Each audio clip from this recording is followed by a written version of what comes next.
Assalamualaikum warahmatullahi wabarakatuh. Selamat datang di channelku. Pada video kali ini, kita akan menyelami sebuah cerita kelam tentang seorang bos rumah makan Padang yang memilih jalan pesugihan di Gunung Kawi demi kesuksesan usahanya. Namun, apa yang didapat tak sebanding dengan apa yang harus dibayar. Simak baik-baik, dan ambillah hikmah dari cerita ini. Di sudut kota Malang yang sibuk, berdiri sebuah rumah makan Padang bernama Rasa Minang Lamak Bana, milik seorang pria bernama Darwis, berusia 48 tahun.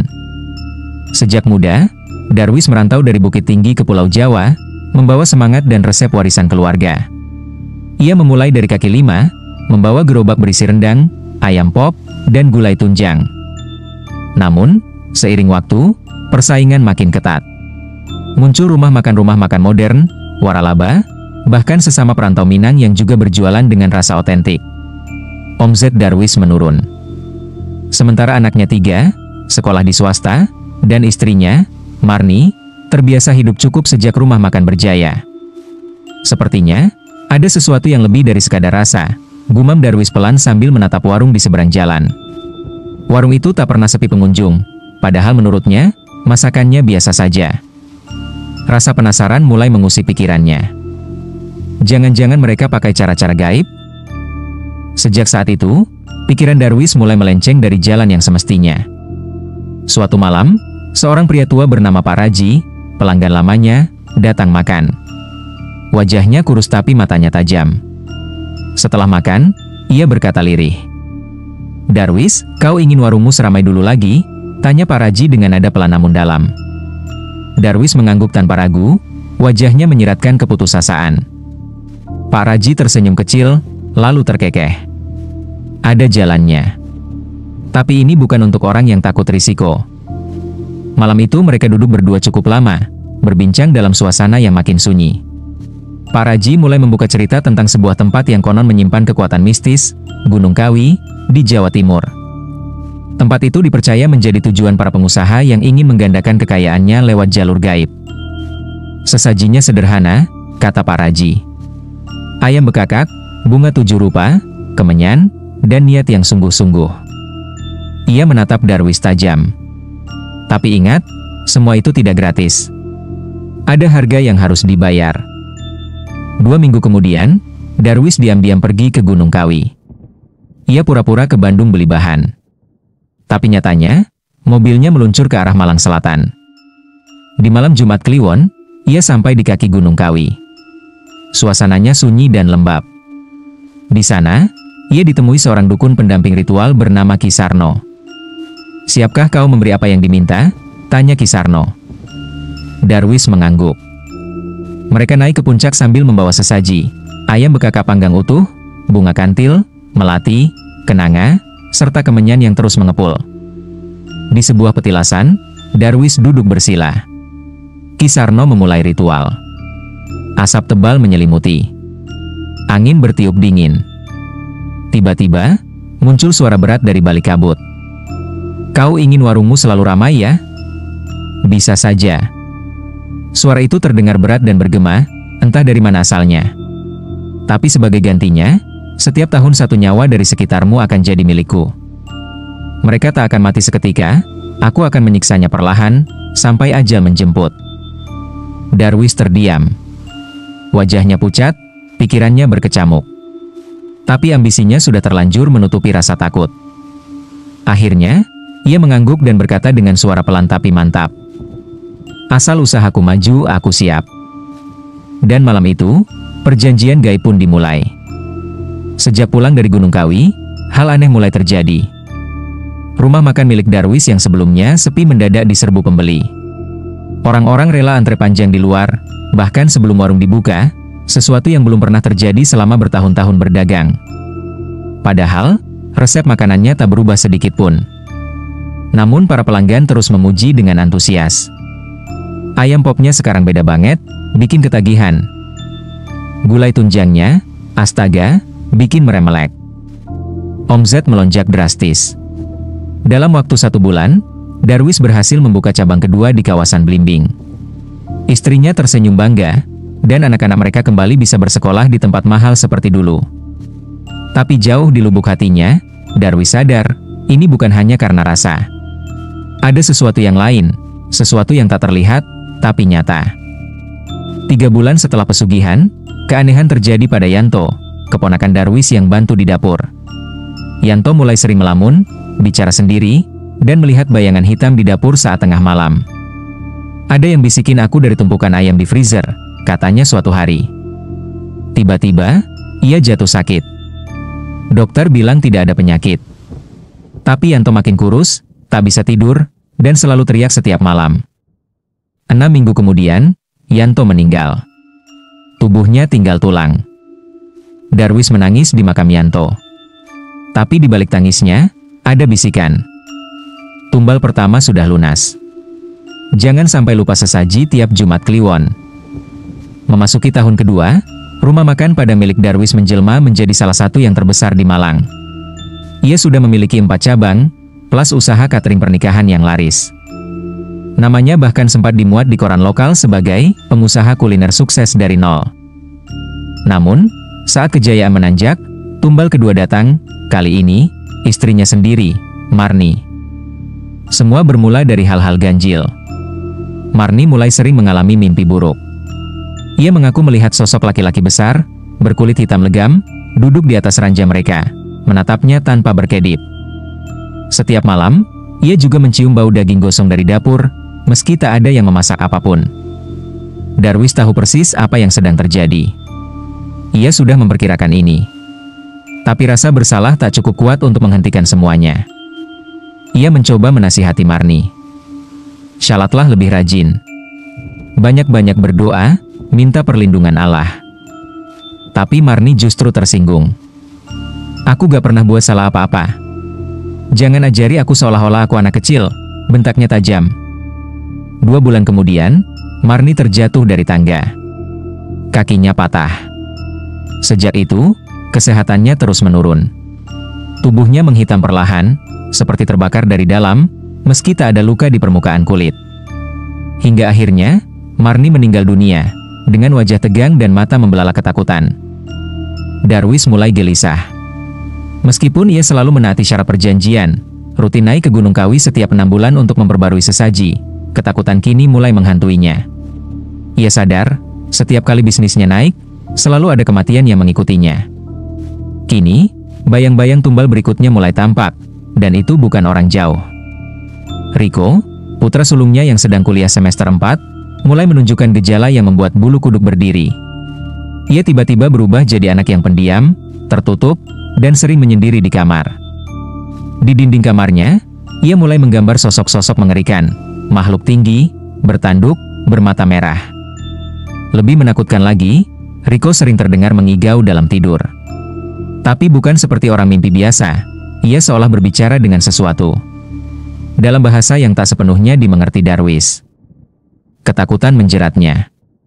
Tak ingin kehilangan anaknya, Darwis nekat kembali ke Gunung Kawi, langsung menemui Kisarno, orang yang dulu memperantarai perjanjian gaib itu. Dengan nada putus asa, ia memohon. Tolong, batalkan perjanjiannya. Saya sudah tak sanggup. Tapi Kisarno hanya tertawa pelan, getir, seolah sudah tahu permintaan itu akan datang. Kau tak bisa mundur semudah itu, katanya dingin. Kau sudah mengikat janji. Kalau ingin berhenti, kau harus menggantinya dengan nyawamu sendiri. Sejak kejadian itu, Darwis mulai berubah drastis. Ia tak lagi banyak bicara. Wajahnya selalu murung, matanya kosong, dan ia lebih sering menyendiri di sudut rumah makan atau berlama-lama di kamar. Para karyawan mulai curiga. Bos mereka yang dulu tegas dan ramah, kini seperti orang yang kehilangan arah. Puncaknya terjadi suatu malam. Dalam kondisi kalut, Darwis mengemudikan mobilnya dengan kencang dan sengaja menabrakkan diri ke tiang listrik di pinggir jalan. Tapi takdir berkata lain, ia selamat. Hanya luka ringan. Namun keanehan tak berhenti. Setiap malam Jumat Kliwon, selalu ada ayam bekaka yang tiba-tiba muncul di atas meja dapur rumahnya. Lengkap dengan sesaji bunga dan kemenyan yang belum terbakar. Padahal tak ada satupun orang di rumah yang memasaknya. Di saat bersamaan, kondisi Rico makin memburuk. Ia sering terbangun sambil berteriak, mengatakan bahwa ada bayangan hitam yang menyeret kakinya dalam mimpi. ia hanya bisa tidur 2 jam setiap malam, dan itu pun dengan gelisah. Tubuhnya makin kurus, matanya sayu, wajahnya pucat, sama persis seperti Yanto, mantan karyawan Darwis yang meninggal tahun sebelumnya sebagai tumbal. Darwis semakin panik. Hatinya tercabik antara rasa bersalah dan rasa takut. Sampai akhirnya, di tengah malam yang sunyi, ia mengambil keputusan besar. Cukup. Aku yang akan jadi tumbal berikutnya. Jumat Kliwon ketiga. Malam terasa lebih gelap dari biasanya, angin berembus dingin menusuk kulit. Darwis memutuskan untuk kembali ke Gunung Kawi, kali ini sendirian, tanpa pemandu, tanpa teman. Di dalam ranselnya, ia membawa sesaji, ayam bekaka utuh, bunga 7 rupa, kemenyan, dan sebotol air kembang. Tapi berbeda dari sebelumnya, ia tidak datang untuk meminta kekayaan. Malam itu, ia datang untuk menyerahkan dirinya. Langkahnya pelan, tapi mantap. Ia menuju batu besar tempat dulu ia mengikat janji. Di sana, ia menggelar tikar lusuh, menata sesaji, dan duduk bersila. Tangannya gemetar saat menyalakan kemenyan. Asap tipis mengepul, melingkar-lingkar ke udara malam yang berat dan dingin. Hutan sekitar sunyi. Bahkan jangkrik pun seperti enggan bersuara. Dengan suara parau dan hati remuk, Darwis berseru ke dalam gelap. Aku tak mau lagi. Ambil saja nyawaku. Tapi lepaskan anakku, lepaskan Riko. Untuk sesaat, tak ada yang terjadi. Lalu, perlahan kabut putih mulai merayap dari balik pepohonan, mengelilinginya seperti kabut hidup. Suasana berubah dingin menggigit. Di antara kepulan kemenyan, terdengar suara berat dan menggetarkan dada, seperti datang dari dalam tanah. Baik. Permintaanmu kuterima. Tapi ingat, setelah ini, kau tak akan dikenang. Tak ada yang akan mengingat siapa Darwis. Namamu akan hilang dari ingatan manusia. Darwis mengangguk pelan. Tidak ada lagi ketakutan di wajahnya, hanya kelelahan dan keikhlasan. Tiba-tiba tubuhnya limbung. Matanya mendelik ke atas. Lidahnya kaku. Ia jatuh pingsan di tempat, tertelungkup di depan sesaji. Keesokan paginya, warga sekitar menemukannya dalam kondisi mengenaskan. Matanya kosong terbuka, nafasnya dangkal, dan lidahnya terjulur kaku. Darwis dilarikan ke rumah sakit terdekat. Namun kondisinya tak berubah, ia koma. Tidak bereaksi, tidak bergerak. Hanya alat bantu pernapasan yang membuatnya tetap hidup. 3 hari kemudian, tepat di malam sepi tanpa angin, Darwis mengembuskan napas terakhirnya. Tenang. Tanpa suara. Dan benar, setelah pemakamannya, orang-orang perlahan mulai melupakannya. Bahkan namanya tak lagi disebut-sebut, seolah ia tak pernah ada. Namun, Riko sembuh. Perlahan tapi pasti, anak itu kembali ceria, dan semua mimpi buruknya menghilang. Setelah Darwis meninggal, banyak orang mengira kisah hidupnya akan dikenang sebagai cerita sukses seorang perantau Minang yang gigih membangun usaha dari nol hingga menjadi pemilik jaringan rumah makan ternama. Usaha kulinernya diteruskan oleh putra sulungnya, Riko, yang kala itu baru mulai pulih dari gangguan-gangguan aneh yang sebelumnya membuatnya hampir kehilangan kewarasan. Yang membuat para tetangga heran, sejak hari Darwis dikubur, Riko tiba-tiba berubah, seolah kembali menjadi dirinya yang dulu. Tak ada lagi teriakan malam, tak ada gambar-gambar menyeramkan, tak ada igauan atau mimpi buruk. Namun ada satu hal yang tak diketahui siapapun, tidak semua hal ikut mati bersama Darwis. Malam pertama Riko tinggal sendirian di rumah peninggalan ayahnya, ia terbangun mendadak. Pukul 2 dini hari. Udara di kamar terasa dingin, dan ada bau menyengat yang memenuhi udara. Bau kemenyan. Dan ayam gosong. Dengan rasa tak enak di dada, ia bangkit dari tempat tidur dan berjalan pelan ke arah dapur. Lampu belum dinyalakan, tapi dari kejauhan, ia melihat sesuatu di atas meja batu warisan ayahnya. Sesampainya di sana, jantungnya berdegup kencang. Seekor ayam bekaka utuh tersaji di atas meja, lengkap dengan bunga 7 rupa, kemenyan masih mengepul tipis. Padahal, tidak ada siapapun yang memasaknya. Riko bergidik. Napasnya tercekat. Siapa yang naruh ini? Gumamnya, mencoba tetap tenang. Tak ada jawaban. Lalu tiba-tiba terdengar suara berat, dalam dan menyeramkan, bergema di dalam kepalanya. Perjanjian belum selesai. Kau anak dari darahnya. Wajah Riko memucat. Malam itu, ia sadar, ayahnya memang sudah mati. Tapi warisan yang ditinggalkan bukan hanya rumah makan. Ternyata, pesugihan Gunung Kawi bukan sekadar perjanjian antara makhluk gaib dan satu orang. Jika tumbal belum dipenuhi sepenuhnya, kutukannya menurun, bukan ke siapapun, tapi kepada darah keturunannya sendiri. Dan kini, giliran Riko yang harus menanggung warisan kelam itu. Gangguan mulai muncul. Riko sering termenung di depan cermin, dan suatu malam, ia mendengar suara ayahnya memanggil, bukan dari luar kamar, tapi dari balik cermin. Maafkan ayah. Ayah tak tahu semua ini akan jatuh ke pundakmu. Riko terdiam, napasnya sesak. Matanya berkaca-kaca. Ia belum benar-benar pulih, dan kini mimpi buruk kembali menghantui. Setiap malam, ia memimpikan Gunung Kawi. Dalam mimpi itu, ia duduk bersila seperti almarhum ayahnya, dikelilingi kabut tebal. Di depannya, sesaji ayam bekakak, bunga 7 rupa, dan kemenyan mengepul. Tubuhnya terasa ringan, tapi jiwanya terikat rantai hitam yang melilit kaki dan lehernya, menariknya semakin dalam ke tanah. Mimpi itu terus berulang. Yang lebih mengerikan, kejadian aneh mulai muncul di semua cabang rumah makan warisan Darwis. Di cabang Blimbing, seorang karyawan histeris karena melihat bayangan besar berwajah hitam berdiri diam di ruang penyimpanan bumbu. Di cabang Sukun, seorang pelanggan muntah darah usai menyantap rendang. Namun anehnya, begitu ia keluar dari halaman rumah makan, ia langsung sembuh, seolah tak pernah sakit. Ketakutan menyebar diam-diam di kalangan para karyawan, tapi tak ada yang berani bertanya. Semua hanya menunduk dan bekerja seperti biasa. Sementara itu, Riko dihantui dilema yang tak pernah ia bayangkan sebelumnya. Ia hanya punya dua pilihan. Melanjutkan perjanjian pesugihan, menyerahkan tumbal berikutnya dan menjaga kejayaan rumah makan keluarga tetap utuh. Atau memutus semua ikatan gaib itu, dan bersiap kehilangan segalanya, usaha, kekayaan, dan mungkin nyawanya. Darah Darwis masih mengalir dalam tubuhnya. Tapi apakah Riko akan mengulang jejak kelam ayahnya atau menjadi yang pertama memutus rantainya? Merasa terjebak dalam pusaran kutukan yang tak berujung, Riko akhirnya mencari bantuan. Ia mendatangi seorang ustaz tua bernama Kiai Tamrin, sosok yang dikenal luas sebagai ahli ilmu spiritual dan penghapus jejak pesugihan. Di dalam surau kecil yang tenang dan penuh aroma kayu manis, Riko menceritakan segalanya, tentang ayahnya, Gunung Kawi, sesaji, suara dari cermin, dan mimpi-mimpi buruk yang menghantuinya setiap malam. Kiai Tamrin mendengarkan dalam diam, wajahnya tenang tapi penuh kewaspadaan. Setelah Riko selesai bicara, beliau mengangguk perlahan, lalu berkata dengan suara berat. Kutukan ini bisa diputus. Tapi syaratnya tidak mudah. Riko menelan ludah, menanti kelanjutannya. Kau harus menghancurkan akar kekuatan gaib itu, lanjut Kiai Tamrin.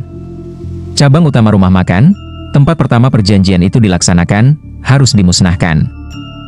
Dibakar sampai habis, bersama semua peralatan yang pernah digunakan selama praktik pesugihan berlangsung. Riko terpaku. Wajahnya pucat. Ia tahu betul konsekuensi dari tindakan itu. Itu artinya, aku kehilangan segalanya, ucapnya lirih. Kiai Tamrin menatapnya tajam, penuh wibawa dan kepedihan yang dalam. Lebih baik kehilangan harta bendamu, daripada kehilangan keturunanmu, selamanya. Warisan paling berbahaya adalah dosa yang tidak diputus. Kata-kata itu menusuk Riko seperti belati. Kini, ia tahu, satu-satunya jalan untuk membebaskan diri dan generasi setelahnya adalah melepaskan semua yang telah dibangun dengan darah dan tumbal. Setelah mendengar nasihat dari Kiai Tamrin, Riko tak langsung mengambil keputusan. Ia mengurung diri di kamar semalaman, merenung dalam diam. Pikiran dan hatinya saling bertarung. Warung utama itu bukan sekadar tempat usaha. Di sanalah kenangan keluarganya tertanam. Ia tumbuh besar di dapur itu, membantu ibunya mencuci piring, melihat ayahnya melayani pembeli dengan semangat. Di sana pula puluhan karyawan menggantungkan hidup. Membakar tempat itu berarti membakar sebagian hidupnya sendiri. Keesokan paginya, dengan suara pelan namun penuh harap, ia kembali menemui Kiai Tamrin. Kiai, apa tidak ada cara lain? Yang tidak harus menghancurkan warung itu? Kiai Tamrin terdiam sejenak. Lalu mengangguk perlahan. Ada. Tapi jauh lebih berat secara batin. dan tetap berisiko. Riko menatapnya penuh tanya.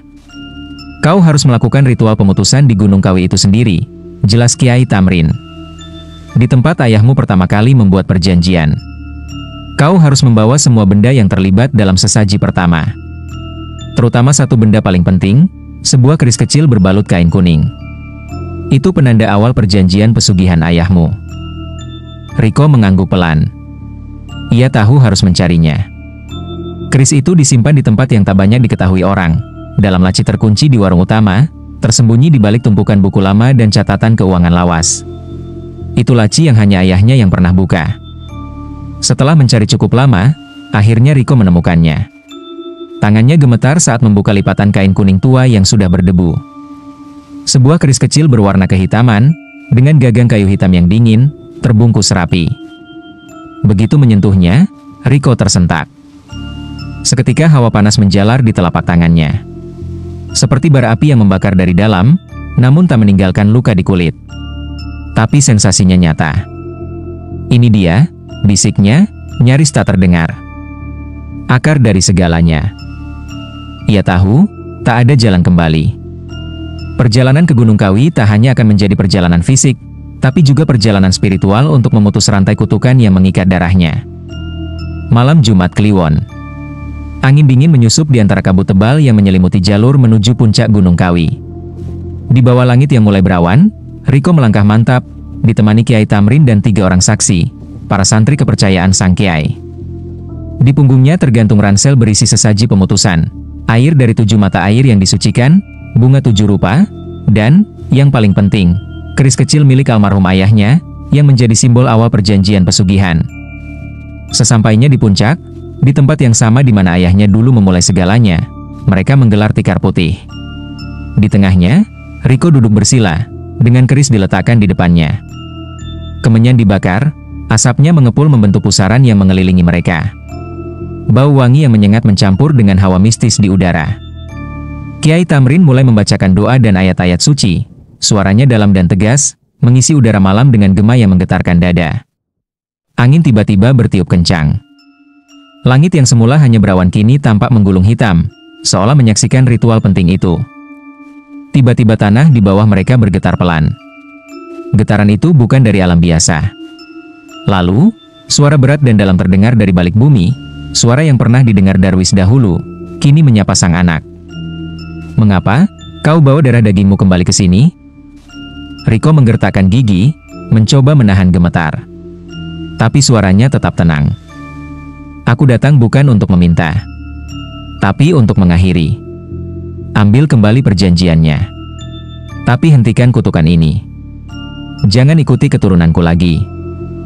Hening sejenak. Lalu suara itu tertawa, dingin, lambat, seperti gema dari liang kubur. Janji tidak bisa diputus sepihak.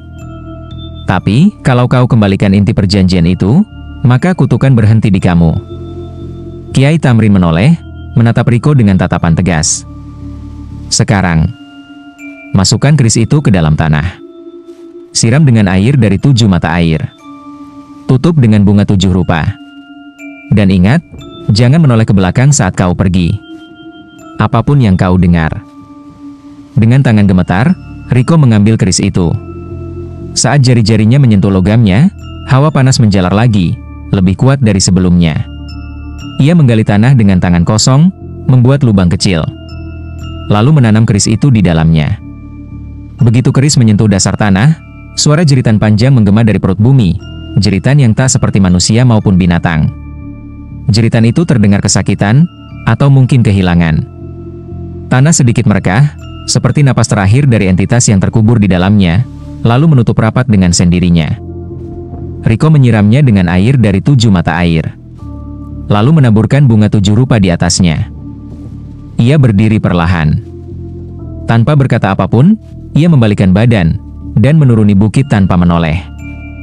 Di tengah langkahnya, bau kemenyan yang sebelumnya pekat tiba-tiba hilang seketika. Udara terasa lebih ringan. Langkah terasa lebih mantap. Tidak ada lagi bisikan. Tidak ada lagi bayangan yang mengikuti. Dan untuk pertama kalinya, Riko merasa benar-benar bebas. rumah makan Padang milik keluarga Darwis tetap buka. Namun sejak malam pemutusan perjanjian di Gunung Kawi, aura tempat itu berubah. Pelanggan masih datang, tapi tidak lagi dalam jumlah yang meledak secara tak wajar. Kini, mereka datang karena benar-benar menyukai cita rasa masakan yang jujur dan otentik, bukan karena daya tarik mistis yang membuat ketagihan tanpa sebab. Beberapa karyawan yang sebelumnya sering mengalami mimpi buruk, merasa diawasi, atau dihantui bayangan hitam, mulai bisa tidur dengan tenang. Wajah mereka yang dulu pucat karena tekanan batin kini terlihat lebih segar. Riko melakukan pembersihan menyeluruh. Ia membakar semua benda gaib yang pernah disimpan ayahnya di warung utama, kemenyan, kain kuning, bahkan catatan-catatan lama yang dulu digunakan untuk ritual pesugihan. Semua dibersihkan, tanpa sisa. Ia juga mulai rutin menyedekahkan sebagian penghasilan rumah makan untuk panti asuhan dan anak yatim, sebagai bentuk penebus kesalahan masa lalu. Dan sebagai simbol awal yang baru, ia mengganti nama warung itu.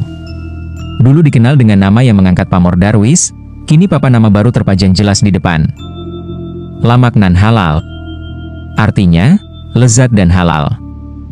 Riko tahu, ia tak bisa menghapus masa lalu. Tapi ia bisa memilih masa depan. Ia tak ingin lagi kejayaan keluarganya dibangun dari darah, air mata, dan penderitaan orang lain. Kini, setiap rezeki yang datang harus bersih, baik di dunia maupun di akhirat. Kini, setiap malam Jumat Kliwon, Riko rutin mengadakan pengajian kecil di rumah makan. Ia mengundang ustaz setempat, para karyawan, warga sekitar, bahkan pelanggan yang ingin ikut serta. Bukan untuk sesaji. Bukan untuk meminta kekayaan. Tapi untuk menguatkan hati dan mengingatkan diri sendiri, bahwa rezeki sejati hanya datang dari Allah, bukan dari gunung, bukan dari perjanjian, dan bukan dari makhluk halus. Dalam pengajian itu, mereka membaca doa, ayat-ayat suci, dan saling mengingatkan untuk mencari nafkah dengan cara yang halal dan bersih. Riko sadar, ayahnya pernah tersesat, pernah memilih jalan singkat yang penuh bayangan kelam. Tapi ia juga paham satu hal penting. Setiap keturunan selalu diberi pilihan. Apakah akan meneruskan kutukan, atau menghentikannya? Dan Riko, ia memilih untuk berhenti. Untuk mengakhiri siklus itu. Agar tak ada lagi darah yang harus dibayar untuk sepiring nasi dan segenggam uang. Kini, ia berdiri bukan sebagai pewaris pesugihan, tetapi sebagai penerus perubahan. Pesan dari kisah ini adalah, dalam hidup, janganlah mencari jalan pintas dalam memperoleh kekayaan. Apapun yang terlihat mudah dan cepat, seringkali menyimpan harga tersembunyi yang sangat mahal, bukan hanya uang, tapi nyawa dan jiwa orang-orang terdekat. Jangan pernah mengorbankan orang lain demi kepentingan pribadi. Kesuksesan yang dibangun di atas penderitaan akan berbalik menjadi kutukan. Sekalipun terlihat manis di awal, ujungnya adalah kepahitan. Hiduplah dengan berkah, bukan sekadar limpahan uang. Rezeki yang halal, meskipun sedikit, jauh lebih menenangkan daripada kekayaan yang datang dari jalan sesat. Setiap perjanjian gaib pasti menuntut imbalan.